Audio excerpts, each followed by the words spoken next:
Hey, salut tout le monde! Bienvenue sur cette nouvelle vidéo.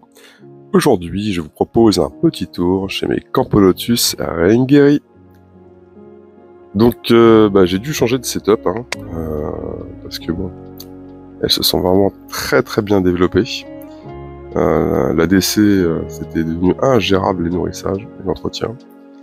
Donc on a changé tout ça, et on a agrandi tout ça. Donc, comme vous pouvez le voir, elle scrape pas mal la galerie du haut.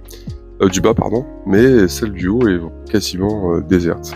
D'ailleurs, à chaque fois que je m'humidifie, y a encore moins de monde qui squatte, quoi. C'est un truc de ouf. Donc elles sont arrivées il y a 5 mois quasiment maintenant. Je pense qu'elles ont facile doublé, voire triplé en termes de population. C'était un peu plus de 200 en arrivant. Là, je pense qu'elles doivent être aux alentours de 5 à 600 facile. Et quand on voit le couvain qu'il y a encore,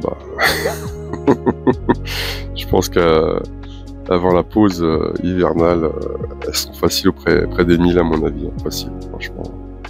C'est un truc de ouf, cette espèce. Elle se développe, mais comme une balle. Écoutez, tout se passe bien. À part que j'ai eu 2 belles petites évasions, elles sont toutes passées par le même endroit 2 fois. Pour le coup, c'est un peu de ma faute, parce que sur le nid que j'ai fait un système d'aération sur la dernière galerie, par 2 trous, et une petite micro-grille aérée. Sauf que j'avais mal fixé le truc la première fois, et elles ont réussi à passer à travers. Enfin, elles ont dégagé la grille carrément. Et donc du coup, je me suis retrouvé avec, je pense, facile, 100-150 ouvrières qui se sont barrées. Heureusement, elles se sont réfugiées dans des tubes à essai sales que je devais nettoyer. Et donc du coup, j'ai pu facilement les remettre dans la DC.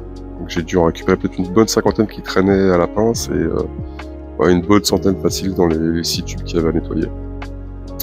Et j'ai bidouillé un truc qui a pas tenu, forcément. C'était un peu dans l'urgence. Et elles se sont rebarrées à nouveau. Et là, pour le coup, la fuite était un peu plus massive. Je pense que j'en ai eu facile 200 qui sont barrés, peut-être même un peu plus. Et heureusement, comme il y a eu une nuit assez fraîche, elles se sont vraiment toutes réfugiées dans les tubes.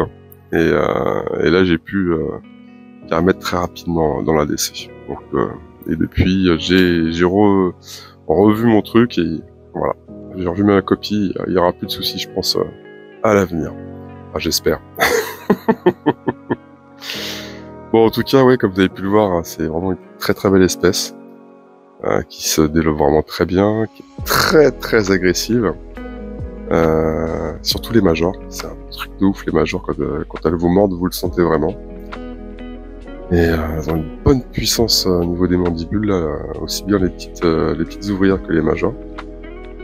Et elles sont accrochées à un truc, vous les faites pas lâcher prise, que ce soit elles qui lâchent pour pouvoir les enlever. C'est un truc de ouf. Donc comme vous avez pu le voir, dans la DC, il y a pas mal de monde qui squatte en permanence. Même si au début je pensais que c'était parce qu'elles cherchaient de la nourriture. Donc j'ai augmenté les cadences de nourrissage et même en augmentant, ça marche pas.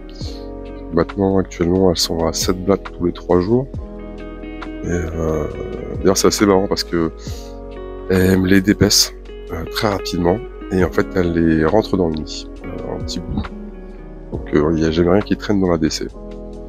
Et depuis peu, je les nourris au vivant. En fait, j'ai remarqué que ça les détendait entre guillemets, qu'elles étaient un petit peu moins agressives quand j'ouvrais le couvercle de protection de la DC.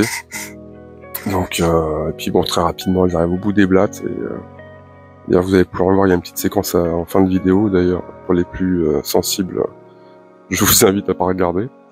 Alors vous verrez, la blatte est déjà morte, mais ça fait quoi? Peut-être une petite demi-heure que j'ai commencé le nourrissage, ouais. En une demi-heure, elles l'ont dépecé. Et il y a un fort taux de recrutement d'ailleurs, c'est assez marrant. Enfin voilà. Sinon après, en condition de maintien, elles sont sur un tapis qui chauffe à 29. Donc comme je vous l'ai dit, le nourrissage c'est tous les 3 jours, c'est 7 blattes. Et comme elles m'ont pourri tous mes distributeurs de liquide sucré, maintenant je leur mets dans une petite gamelle tous les jours, je remplis le truc. Voilà. Et puis, écoutez, que dire de plus sur cette très belle espèce qui fait grave kiffer.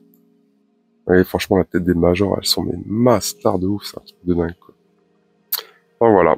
Bon, bah écoutez, on arrive gentiment, mais sûrement vers la fin de cette vidéo. Je vous dis à bientôt. Allez, prenez soin de vous et prenez soin des autres. Salut, salut tout le monde!